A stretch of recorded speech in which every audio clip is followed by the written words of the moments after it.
All right, well, this is the discussion for Run All Night, and we just reviewed the movie. If you've seen the review, you know that we recommended it. We all liked it quite a bit.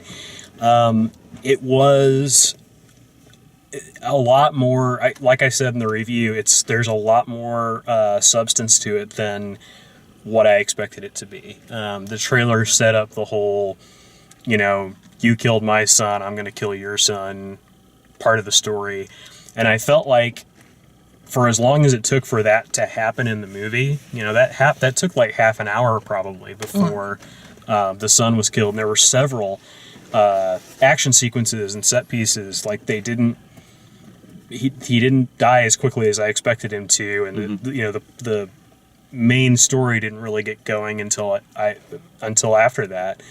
But it gives it all this time to set up the characters, and then it all has a real context, doesn't it? Yeah, it continues to add to the story. Mm-hmm. I was kind of disappointed that it took that long to get to that point because I knew all of those things from the trailer, and I thought, well, that's going to be the whole conflict of the movie is going to be based around this, and to a degree it is. But then there's all these other aspects complications of it that come in. Yeah. And the whole stuff about constantly bringing up the past is it's done pretty well. Yeah.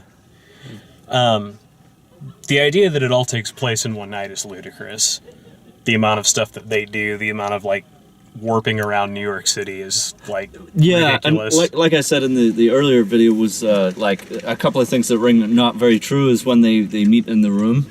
And all of a sudden they're talking about the old times, like you wouldn't have a bunch of adrenaline flowing through your system at that point. Like they're having this calm discussion in the restaurant.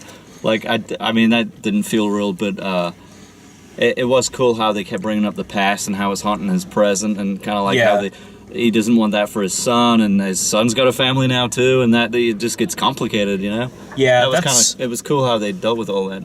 That was one of those ice in your veins sort of things where they're supposed to be showing that Liam Neeson's character is he's used to doing this kind of stuff. And right.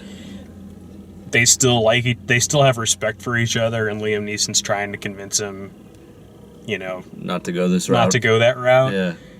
Because they did a great job at the beginning of setting it up where, Liam Neeson is just trash at the beginning of the movie. Yeah. And Ed Harris is taking care of him, and no one understands why he's still putting up with him, and he's, applying for Bad Santa 2. That was a funny scene. I forgot about that.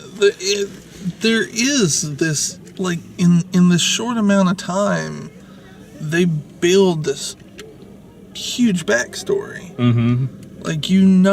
Why Ed Harris and Liam Neeson are best friends and want to go down together. It's complicated that Ed Harris is going to kill him, and it's complicated that he's going to kill his son. Yeah, and you can definitely tell that there's some conflicting emotion there, but he feels he's left with no other choice. Right. And it's back and forth, and the scene between him and Ed Harris in the restaurant, I thought that was right up there with Pacino and De Niro and Heat. Brought Heat to mind as well, especially how he died, huh? I loved it. Yeah. We were also talking about, or kind of laughing about the fact that when the corrupt cops have Joel Kinnaman in the back of their car and Liam Neeson chases him down and crashes the cop car, it's sort of like the end of Taken 3, where he crashes the plane that his daughter's on. Right. You almost killed the person you're trying to save. He's doing it out of love.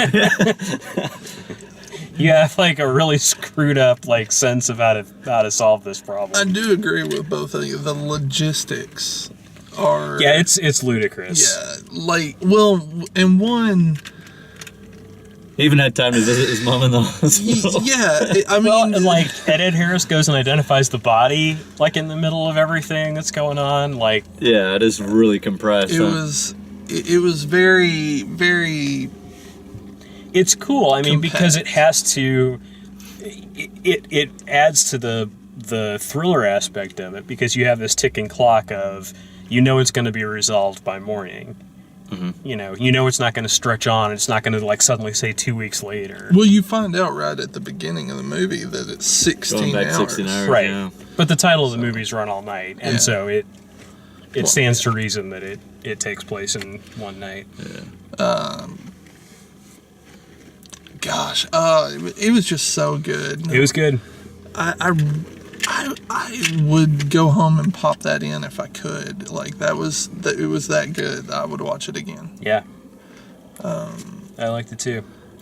So yeah, hope you like the review, and if you like the way we do these, please like the video, subscribe, check out all the written and video reviews at dalemaxfield.com, and thanks for watching.